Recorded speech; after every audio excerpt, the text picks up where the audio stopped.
I just touched down at like 1 o'clock. I'm driving home, me and Caleb.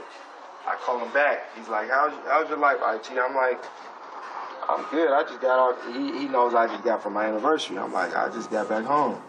I'm straight. He's like, well, I just traded you. Yeah, the deal is done, Michael.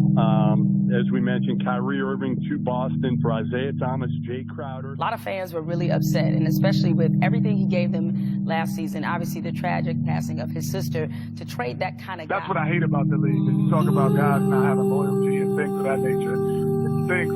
Knowing he's in the final year, he's wanting a max contract deal. But if you're Boston, you don't have to think about paying him next summer like you're going to have to think about with Isaiah Thomas. And that's after they agreed to a deal in which they full well knew that Isaiah Thomas hadn't yet completely healed. So there's no shock to this. There's no, oh my God, he can't ever play again. Courage is not in a man's skill set, yet in his soul. When you underestimate greatness, you shortchange a gift. Shift back when everyone doubted him. Now push forward when they rerouted him. He was told he was too short, not strong enough, a mere regular amongst giants. To be chosen last, number 60 in the draft, was a for show oversight on his potential. But now they see his will to survive it all as monumental. To suddenly be traded without warning, it's just business. Although betrayal happens, who are we to judge actions? Take not personal what they say about you. When they stop talking, that's when you are off your game. We are all hip to the greatest injury anyone can receive. It's not physical. So keep doubting him, for it will only provide fuel to the fire that burns in his heart. Isaiah the Great, but y'all knew that from the start. All my life, been grinding all my life. Sacrifice, hustle, pay the price. Want a slice, got to roll the dice, that's why. All my life, I've been grinding all my life. Look, all my life, been grinding all my life. Sacrifice, hustle, pay the price. Want a slice. This it right here, man. This the future, baby. This the future. Basketball is who I am, and that's what I've always done. No matter what I was going through in life, basketball was the one thing that could help me through anything I was going through. Last season, I was in the best shape of my career. I knew I was going to have a career year. I worked my butt off in the off season to be able to put myself in position to have the best season I possibly could, and that's what happened. It was a great year individually, but it was a great year for me to be able to be that franchise player and grow into a superstar that I always envisioned myself being. Thomas on the drive, pull-up jumper, it's good!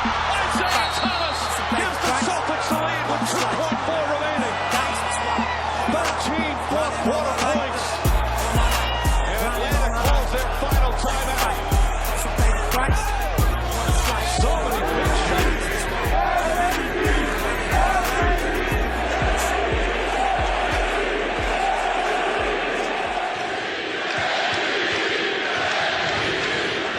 But you can see 5 of 6 from the line, 3 of 5 from the field. Playoffs were something I've never experienced before in that sense of being the #1 seed, because everybody was counting us out from the jump.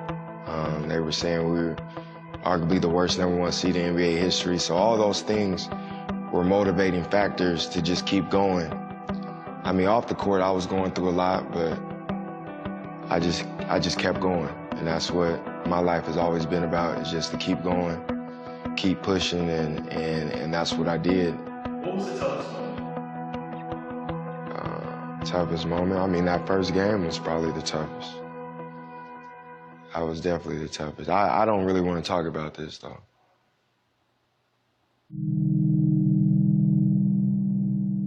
Now, on the flip side of all this is Isaiah Thomas. He's playing with a heavy heart tonight. His younger sister passed away in a car accident Saturday morning in the state of Washington. Thomas and the family are devastated by this. He learned about the accident after practice yesterday.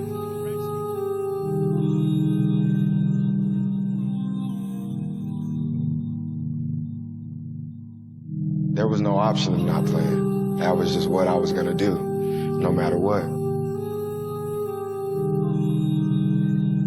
The People who helped me was my family, my parents, my close friends, the Celtics organization, Brad Stevens, coaching staff, my teammates. And so many guys reached out, Floyd Mayweather, Tom Brady, Kobe Bryant. And I remember Kobe texting me and calling me and telling me, nobody can tell you what to do, but if you do play to be the killer that you are, leave it all out there on the floor, and I took that to heart. Thomas to Bradley, and then back to Thomas.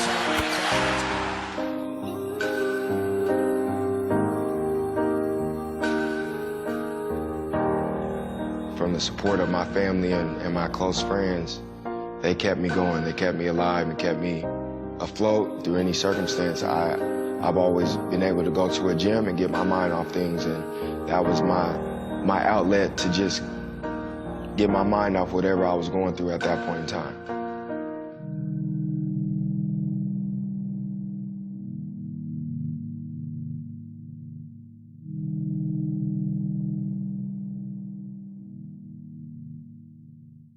We just have to play desperate. We're in an 0-2 hole.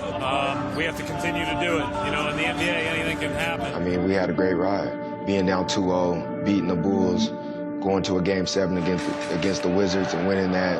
This group here tonight. Thomas. It goes! Caps off a remarkable night for Isaiah Thomas. 53 points. And Boston has run away with it. And then being in the Eastern Conference Finals, like it was everything. On a hit from three. Isaiah is limping. Something is wrong with him. His ankle or something, or his hip, clearly in stress here as he brings the basketball up. The injury happened back in March. I went in for a layup in the third quarter, and Karl Anthony Towns had fell on me. It jerked my leg a little, awkward position. So from March to May, I played through it, and obviously I made it worse. In the playoffs, my hips started feeling a little different, like a little discomfort, and I played till I literally couldn't run anymore. I just wish I was able to be healthy and be able to give more, because I felt like we could have won that series. Yeah, has this time allowed you to kind of look back and put this season into perspective for you? It has. I mean, it made me look back to see how fast everything can be taken away from me. I was gonna play to the end, and I literally did that. Like, Boston's changed my career, changed my life. I would love to be here long term and win championships here, but the love and support that the city's shown me, that's gonna last forever. As you guys know, it's a business and anything can happen, and I know that, so I understand that. This is Isaiah Thomas. The things you may have read about me do not define me. What did we expect Isaiah Thomas to say? Man, I'm damaged goods. Man, I'm never going to be the same To be player. sitting on the sideline a few minutes before the game crying, that makes me uncomfortable for him. Maybe this guy shouldn't be here right now. He's going through this enormous, this incredible adversity at the moment. But you really don't know who I am. I won't comment on any of our communication over the last week. It's private. Had the best year of my career and the worst year of my life at the same time. But if you watch this or somehow look deeper into it, you can figure out who I really am. It probably is my last game, man.